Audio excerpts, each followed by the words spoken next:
a simple program with one simple class.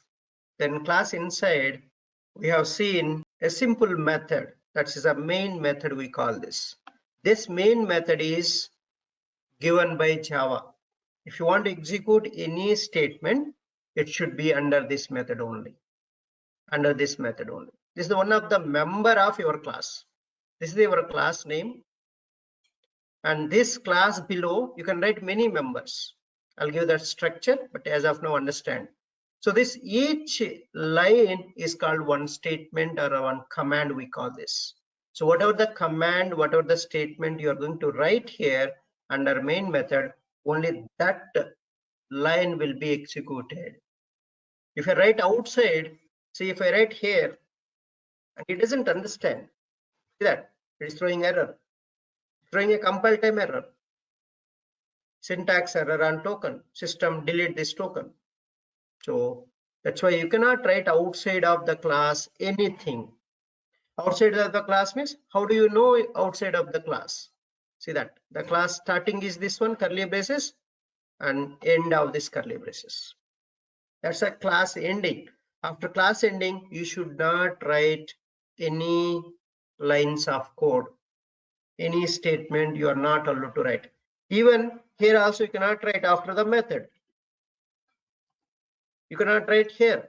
It doesn't understand.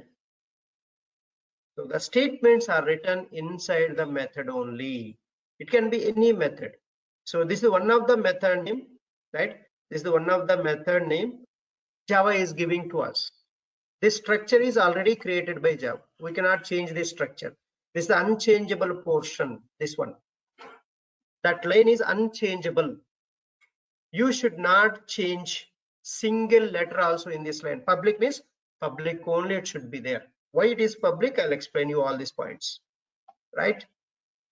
Why they made public, all these points will understand. So what is meant by public? What is this class keyword? How will you write the class name? And then class name after. So what you need to place here? So all these keywords will understand one by one. Okay, so let's move on to here. So every Java program contains a command. Every Java program contains a statements, and the statement will end with a semicolon. Every statement is going to end with a semicolon like this. This is the print statement in Java. So that statement is ending with a semicolon. What is the print statement in Java? System.out.println or system.out.print method. Any one you can use. If you want to print something, you have to write this print statement. That statement must end with a semicolon. If you're not writing a semicolon, what will happen? You will get a compile time error. See that. So let me show you. So what is the error here? Syntax error, insert semicolon to complete the statement. To complete the statement. So if you run this program, your code is not going to execute. See that you have errors. You have errors. If you have errors, you should not run the program. And you will get a error. So see that if you run, and you will get a error saying that compile time error is there. The compilation is not going to happen. Code is not going to compile. That a compile error is there. You cannot run the program. See that what is the issue? See that exception in thread main java.lang.error unresolved compilation problem. So what is the issue? Read completely. Don't worry. Read the statements. Syntax error, insert semicolon to complete the statement. So where I need to insert this semicolon? This is the line number they are giving. Package name dot your class name dot method name. See the line number they are giving very clearly. Your class name dot Java after the line number. So click on this. It will take you to that line where the error is there. So here they are saying very clearly, insert this semicolon. So at the end of the statement, semicolon is mandatory. And we missed that. Now see the issue is solved. Now save it. So these errors are gone. Now you can run the program. That's how you need to see if compilation problems are there. red marks, then your code is not going to be executed. So another important point, catch this. Okay. Now, a program can consist of nothing but commands will be there only. Commands will be there. That's a program. So let me give you the program structure. This is the one. Public class, the class name, and curly braces start and curly braces end. This entire thing is called class body. This entire thing is called class body. So class body inside many members. A class contains many members. So this is all. A class can contain a variable. Variable is another member of your class. So this variable is used to store the data. And then method. So you can write n number of methods. Method 1, method 2, method 3, and method n. Inside the class, you can write n number of methods, n number of variables you can declare. You want to store multiple values, you can use variable concept to store that data. For example, I want to store 10. I can take int I equal to 10. If I want to store a string data, string s equal to Java, I can give within double quotes. I want to store a character, char c equal to within single quotes small a. So whatever the character you want to store, you have a variable concept to store the data. And method is basically it will do some action on these variables. So you want to do some action on this variable data, you can use methods, or method is a behavior. Just do the action. That's a methods. We're going to write. I'm going to give you a method structure also, but first understand the class structure. Class structure. But here you can ask, sir, we didn't create a variables. Not necessary. A class can contain at least one member is there. That's enough. This is the one member, right? Method is a one member. Main method is a one member of your class. At least main method is there, you can execute your program. If main method is not there, you're not going to execute your code. See, if I don't have, I cannot execute my code. See that you won't get a run as Java application, you won't get.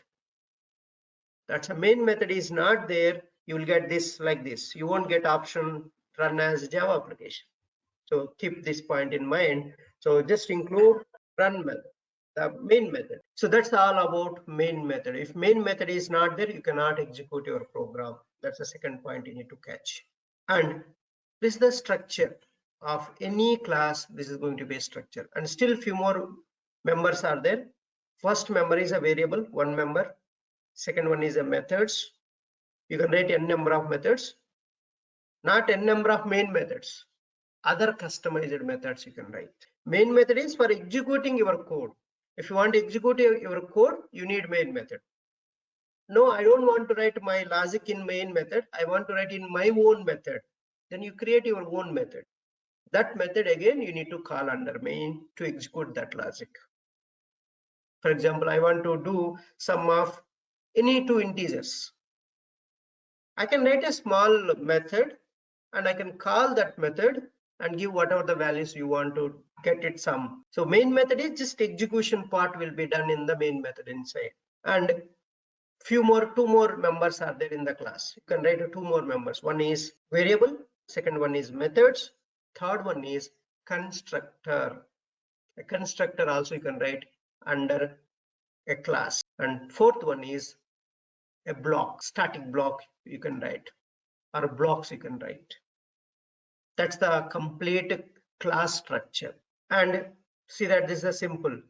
I'm giving example on the above. I have given a skeleton, right? So here I'm using the example public class home int a int b. These are the two variables. So just below the class I declared, just declared below the class, then a main method public static void main. I told you this is unchangeable portion. This is not going to be changed. Single letter also you are not allowed to modify here. You need to use as it is. String S capital, square bracket space args. Then you can write whatever you want here. So all the commands and logic, whatever you want, you can write. Whatever you write here under main method body, only this portion of code will execute. See, I have written one more method, another method, public static double pi. Another method I have written, return pi value. But I didn't call this method in the main method, so this is not going to execute. But I just created a method. But you just create a method, it won't execute. You need to call this method name. This is the method name. This method name you need to call if you want to execute that. So here int a and int b are the variables, and main and pi are the methods. Main is the one method, pi is another method. So this is how you can recognize the method name. Just this double parenthesis, parenthesis we call round brackets, parenthesis we call this, parenthesis before your method name will be there. So here also just parenthesis before your method name is there. You can write n number of methods. That's what I mentioned here, right? Method 1, method 2, and so on, n number of methods you can write. And even you can write a constructor. This is the variable section and this is the method section. But still two more, so we are not showing here, but constructor you can write, block also you can write, static block also you can write in the class. Okay, that's the class structure. So can class exist without variables? Yes, of course you can write. We have written here, right?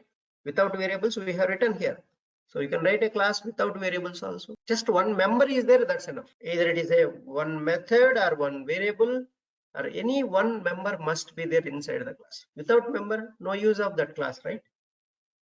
That's why at least you should have one member inside the class. So what are the members of a class? Variables, methods, constructors, blocks. These are the members of a class. These are the fields of a class. So where you can write all of them? Inside the class body only. So can you write without methods? Yes, but a minimal program must contain at least one class that must include one method or one function to get the program running. That is main method. That method is named main. A minimal program. So this is the minimal program you can write like this. That's what we did. A minimal program we have written yesterday. So the class inside a minimal program, the mandatory method is a main method for execution. Who has given this main method? Java has given to us. What purpose? To execute our statements, to execute our lines of code. Why you need main method? To execute our code. Line by line code it will execute. So the cursor will come, first cursor will be here only. It will be in this main method line only cursor will be. In the C we have in the begin, right? In the begin cursor will be there in the C language. Here the cursor will be here in the main method line. Then it will come inside, line by line code will execute. Again cursor will go to main method back. Again to execute a second line, the main method will call, this line will call the main method and cursor will come and execute this line.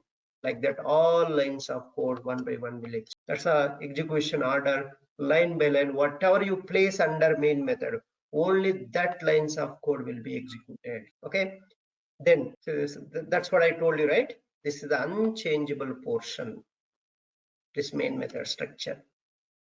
So we should not change because it is already predefined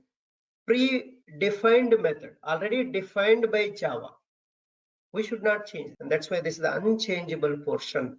So what is the main method structure? If anybody asks, you just give public static void main parenthesis string square brackets space args. That's a main method structure. Then main method has a body. Again, main method has a body always. Here the method body or class body is represented by a pair of curly braces. A pair of curly braces. Either class or method is represented by a pair of curly braces. The curly braces start and curly braces end. This main method is ending here. Main method starts here and main method is ending here. And class starts here and class is ending here. So pair of curly braces. That's an indication where your class is ending. You can easily catch. Put the cursor in the beginning, right? Put the cursor here in the beginning. See, end of this curly braces is highlighting, right? You can see here, it's highlighting, right? That's how. If you put a cursor here, the end portion is going to show you. So you can easily compare. Okay, you closed the end bracket or not, you can check that. If you haven't closed, suppose you missed this, and it will throw error. It will throw error saying that syntax error, insert curly braces to complete class body. And this is feeling that this is the this inner bracket is ending here, and then it is asking to end the class body. So this is the how you can find out the pair of brackets is start and closing is placed properly or not. So these are all care you have to take while writing the methods and the class. And so these are the commands. System.out.println, you can print the numbers. This is the one displays the number 1. And system.out.println amigo, this is the string. So string will display. The string always you will represent in double quotes. Double quotation marks inside whatever it is there, that is called a string. Why you call string? This one, it's a collection of characters called string. A group of characters is called string. String means a group of characters. And here you have system.out.println Rishi and Amigo. So this is the entire thing is a string. This is not the only string. So where double quote starts and double quotes ending, that entire thing is called a string. So basically system.out.println is the command used to print the output to the console. So we can use parenthesis. This parenthesis, we call this parenthesis a round brackets. This round brackets you can use to pass the arguments. What type of data you want to print, that data you can print, and you can get it printed on the console. So that's the print statement in Java. So you can use print method also. Instead of println, this is the method. So always method is followed by parenthesis, and you can pass inside the parenthesis the arguments, println method or print method, whatever. So that's the complete structure of your class, right? So this is the complete structure here, you can see. And I want to explain few more. First, package will be there, then package name. So then import statements will be there. So suppose one package, yesterday we created 3 packages, right? One package classes you want to use in another package, you have to do this import keyword you have to use, then only you can access other package classes in this current package. Otherwise you don't have a permission, you don't have access. Then this is the document comment. You can write a comments. What is a comments? There are 3 types of comments. One is document comment. You can write like this, /* and then you can write so like this. Let me show you document comment. So I want to explain about my class. I can use a document comment, /* press enter key, you will get that. So I can put, still I can write few more things. So you can describe, so date 5th 21. So this you can write all this thing in this comment. This is called document. So how can you write a document comment? /* 2 stars, then press enter key. Automatically you will get end bracket, this / also. That's called document comment. There is a single comment, single line comment. This is the single line comment, // and this is called single line comment. So this comment is just to describe about the element. That's what the comment explains about particular element, what is meant by this, and that line is not going to be considered for execution. That's the meaning of comment. Suppose I want to comment multiple. This is the second type of comment, right? This is the first document comment, and second one is a single line comment, and third one is multi-line comment. Multiple lines you can comment. So for example, I don't want to execute these lines. So how can I comment? I cannot put a single line comment, right, every time. So I cannot put like this. This is the single line comment. So this won't be considered for the execution. These lines are not going to be executed, not going to be considered for execution. That's our commenting. You're commenting out these lines of code, but this is not the effective way, right? Every line you are commenting like this. But if you have more lines, it's a waste of time. So how can you do multiple line commenting? So this is the one How can we, let's delete this single line commenting first. So select the number of lines you want to comment out, then so the shortcut I'm giving. Otherwise, if you don't want shortcut, let me put manually first. So / star, then come to the last line, star /. This is called multi-line commenting. So this is called multi-line commenting. So from here to here, and this is not going to be considered for execution. This is a multi-line comment. Multiple lines you can comment at a time. Instead of putting single line comment, double / will represent the single line comment, and multiple lines you can use to comment multiple lines. That means you are telling these lines you don't want to execute. That's the meaning of it. And if you want to take out, you can take out. So you don't want that. So remove this, will be removed. That's how to remove. So these are the three types of comments. Document comment is used to describe about your class, about your method. So for example, I want to describe about my main method. I can write a document comment. So this method is used to execute my program. So I'm explaining about my method. This you can do with the document. So above the class and above the methods, you can use this document comment. Any single line you want to comment, you'll put a double / for single line commenting. So I don't want to execute this. I'll just put double /.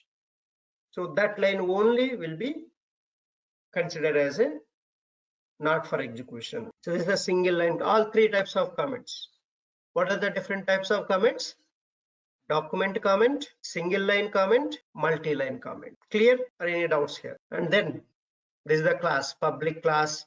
Task 1 is the class name. How can you recognize the class name? The class keyword after the class name will be there. So now here, what is our class name here? What is our class name here? My first Eclipse program is the class name. That's how we can recognize. Just the class keyword after whatever is available, that is called class name. Then the variables I'm giving: private, static, string, text. So kiss my metal rare actuator. This is the class variable we call this. So this is called class variable. This is the class member or a class variable. Class inside you are declaring a variable and storing a this value, this string value in this variable name. So then public static void main string args. So this is the main method. So this is not going to change. And so you want to output some data. So system.out.println, this variable name I am calling under main method, so that value whatever is stored in this text variable, that will be printed. So this is the single line comment. So just now I explained, display a single string. This is the single line commenting you will represent with a double /. That's a single line comment. Then multi-line comment, / star, and you can write multiple lines comments. This is the multi-line comment. The code below will display 3 identical strings. This is the multi-line comment. So / star, then last star / This is the multi-line commenting. Then variable declaration. Inside the method also you can declare the variables. These are called local variables. Any method inside or any block inside, if you declare a variables, those variables are called local variables. These are class variables we call. Below the class you are declaring, above the methods you are declaring, those are called class variables. But if you declare inside the method or inside a block, and you can call those things are local variables. String s equal to ho. So this is the one kind of variable. Then see, there's a method call. I'm calling the method, this method. I created another method, public static void print text more times, string s, int count. These are the method parameters, where you can declare parameters inside the parenthesis. So how can you declare parameters? Data type, parameter name, comma, one more parameter you want to declare. So data type, parameter name. This is the method signature we call this. So what you call this? This is the method signature we call it. So this is the how to declare method parameters. Now yes and count are the parameters. Yes data type is a string and count data type is a integer. Now see, I forget about all this logic, okay? It's just a method body and we are writing the logic here. to print the text multiple times. So that I am calling here. So I'm saying this print 3 times. I have written the logic here. I'm calling the method under main method. See that if you call any method you create, this is our own method. This method I am calling. How we are calling? Just with the method name, and this method has arguments. Yes is a one argument and count is another argument. You are passing s value, you are passing. So because s value is stored here in a variable and you are passing that variable, and the integer count 3 is an integer count. So whatever the data type is, the same data type you have to pass here. This is how to call a method name under main method. Then only that code will execute. Otherwise, code is not going to execute. So that's the complete class structure. Class structure and what are the different elements inside the class you can declare. Any queries before going further? This each keyword I'll explain. What is this public and those things. So till now we have discussed the class structure. What will be there inside the class? What are the elements of a class? What are the members of a class?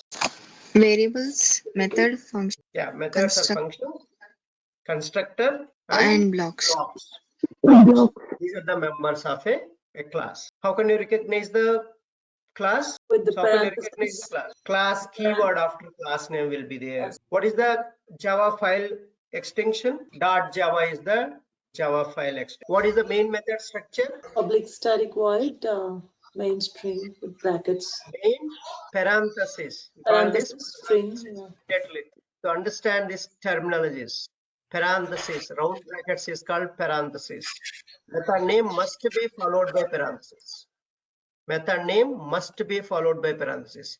Class is not going to followed by parenthesis. See that class is class name after immediately curly braces will start. But method name must be followed by parenthesis, then curly braces will start. This is any method structure. This is the same. See that here also. This is already predefined method I'm calling here. So the print also predefined method, built-in method. Already Java given that.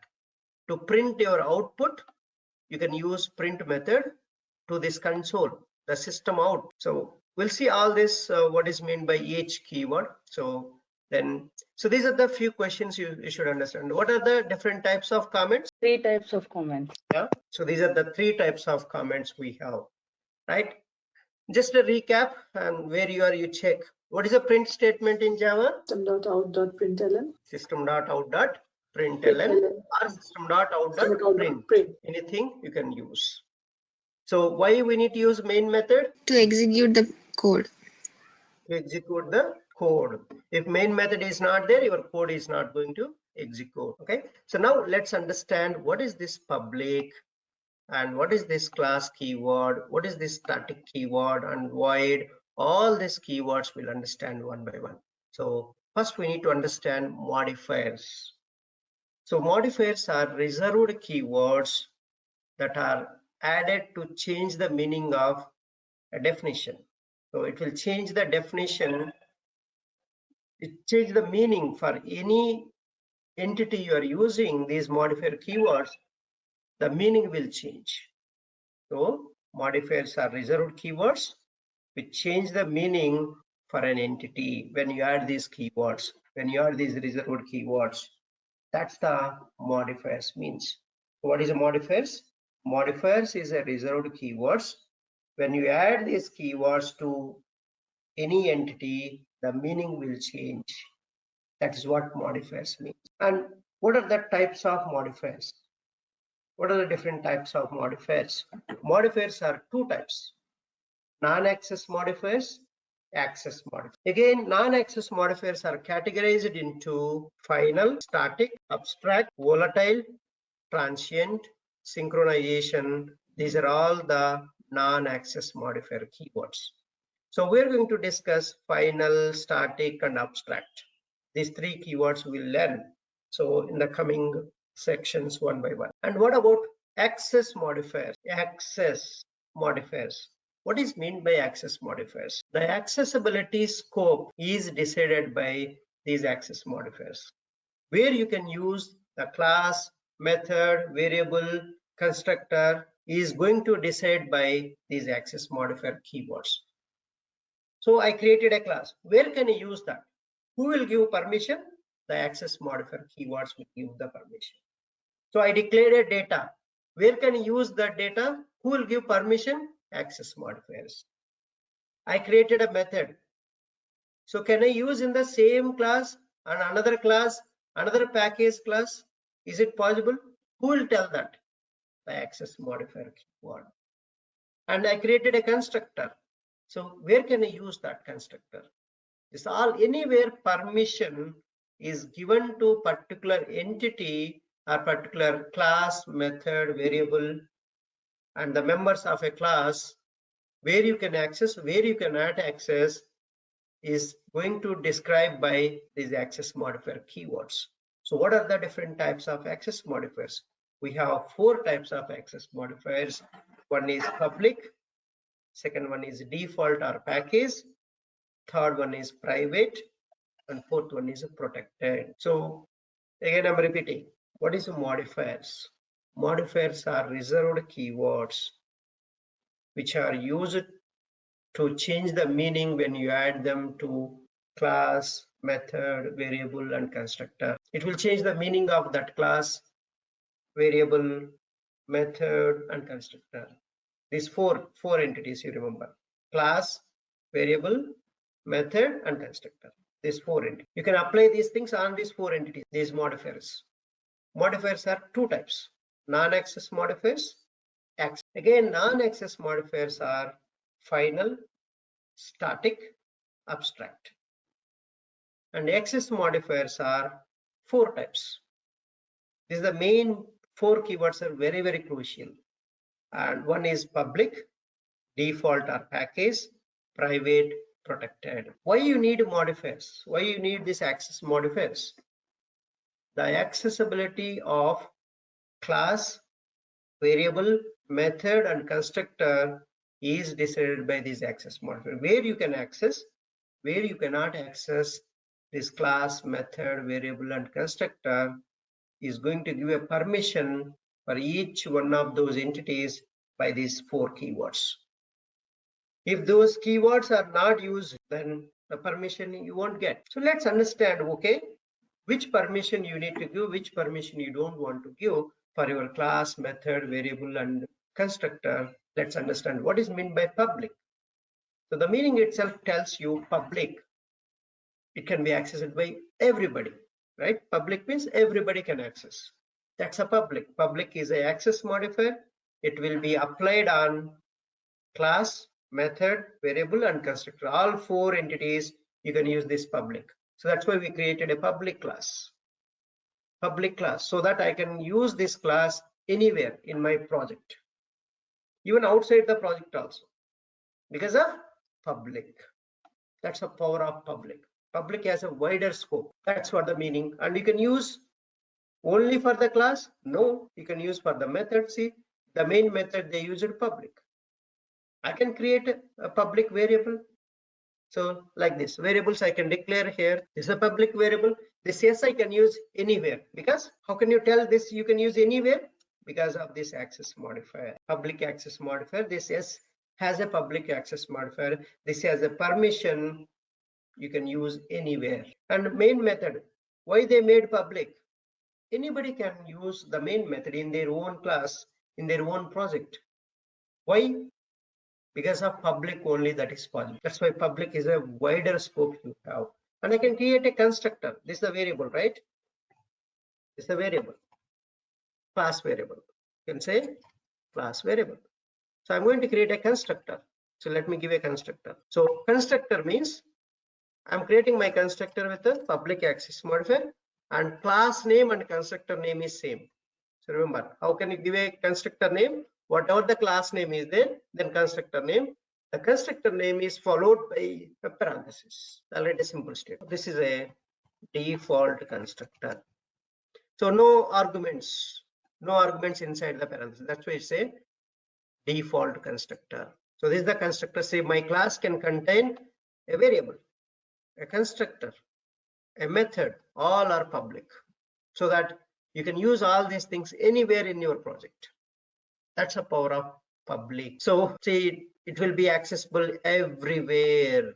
It has a wider scope. Where you can use public? On the class you can use, on any method you can use, on any variable you can use, on any constructor you can use public keyword. If you use public, what is the meaning of that? You can use this class anywhere. You can use this method anywhere. You can use this variable anywhere. You can use this constructor anywhere. No restriction on the public members, public entities. So see that I created here few of them, but I have shown here clearly all 4 entities I created. Class is a public, variable is a public, and a constructor also public, and my main method anyhow public by default. By default public. You cannot change this. If you change to some other access modifier, you cannot execute your code. You cannot execute your code. It will be treated as a some other method, not the execution method. See that if you try to execute, it will throw error. So you won't get option run as. See that run as Java application you won't get. So because you change it, there is no main method here. Main method structure you cannot change. That's the thing. Access modifier also you should not change for the main method. You create your own method. Other method you create, no issues. Whatever access modifier you want to give, you give it. But main method is always public because it is used by many people to execute their code. If you want to execute your code in your own project, you need a main method. That structure is public static void main parentheses string args. That's a unchangeable portion. Okay, that's the public. Is it clear or any doubts here? What is meant by public? Are we good? Default or package. Second one. Default or package means it is another access modifier keyword. Like public, you have a public keyword, but default or package, you don't have any keyword. If you don't use any modifier keyword, then that will be treated as a default or package. How can you recognize this? If no modifier keyword is there, how can you recognize this as a default? Just a blank will be there. That's the default or package. So that where you can access this, where you can apply first, where you can use this default. You can use for the class, method, variable, and constructor. Then where you can access, it will be accessible within the package in any class. So one package can contain multiple classes, right? Yesterday I have given structure. So class A, class B, class C, like that you have, right? In the same package only you can access. If you create a default class, default method, default variable, default constructor, if you create in the same package one only, in another classes you can use, but not outside the packages. See, the scope is reduced now. Public means you can access any package. Package one, you have a public class, public method, public variable, public constructor. You can use in another packages also in the entire project. Even outside project also you can use by adding this project there as a jar. But if you create a default class, default method, default variable, default constructor, you can use only within this package. The scope is per package only. The scope is per package only. See, scope is reduced now. You don't have permission if you create a default class, default method, default variable, and default constructor. The scope is completely stopped. Outside package, they cannot access this default class, default method, variable, and constructor. That's the permission is completely reduced. So how to create a default class? So this is the class before nothing is there, but here class before you have, right? Public keyword is there. That's the difference between class and default. So class before you don't have anything, just blank. Now how can you create this default class, default variables? Let me show you. Go to your package. So right click on the package, new class. You create a new class, default class I'm creating. So but here you selected a public, right? No, select the package. Then it will be default class. I'll put a sample, or I'll put a default demo. Default demo I'll show. See, every word first letter is in cap letter. two words are there. Every word first letter is in capital, remaining are lowercase. That's how to write the class naming conventions. So default demo, I selected the package. I don't want main method, but if you want, you choose it. Otherwise, okay, let me choose main method, then click on finish. So I want to declare a default variable. See that my class is default. How can you say it is a default?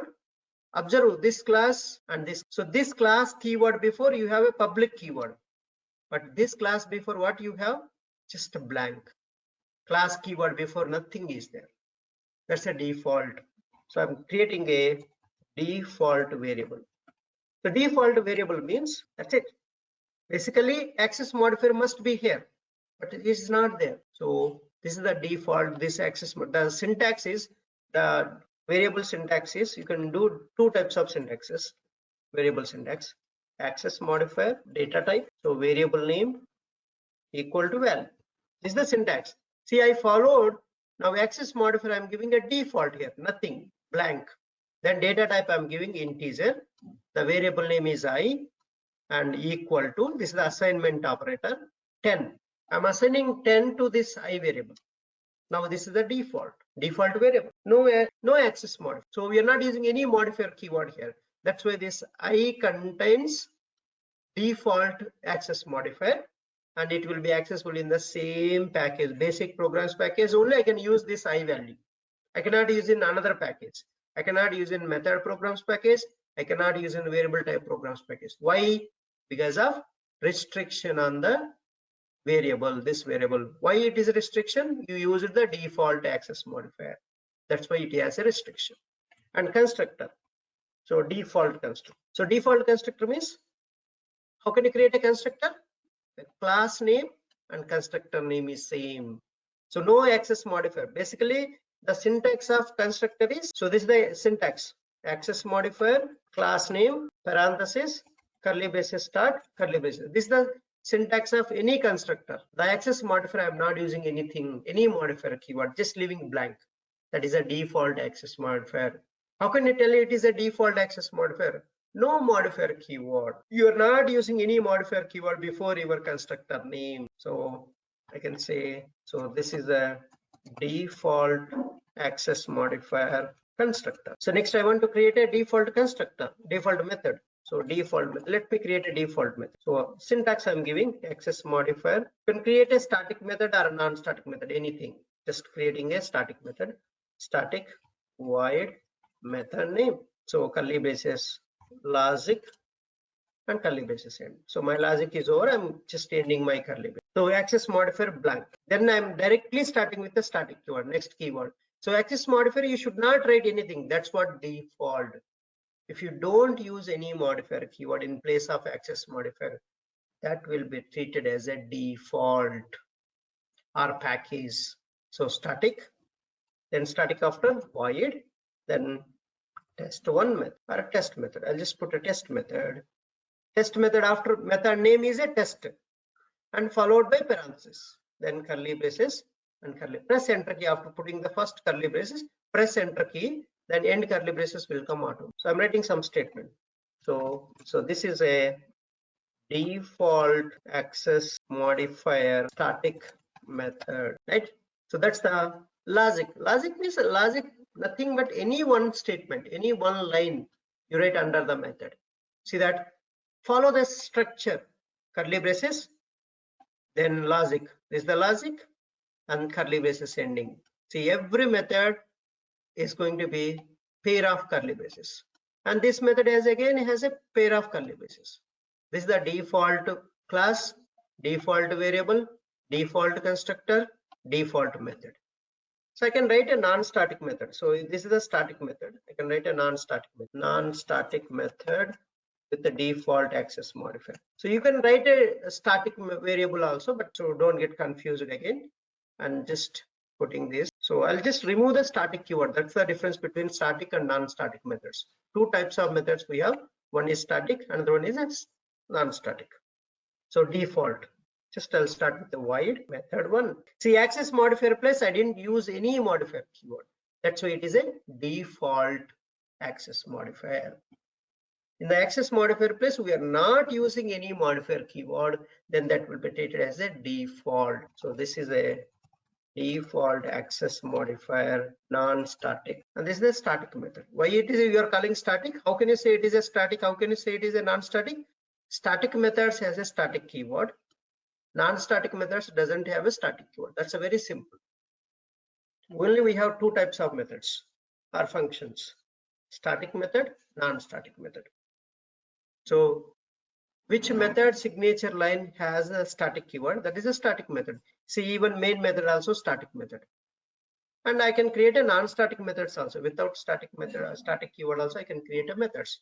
But here also I used default. So all these default members and this default class, where you can access in the same package in any class. Same package in any class you can access, not outside the package. That's a default access modifier.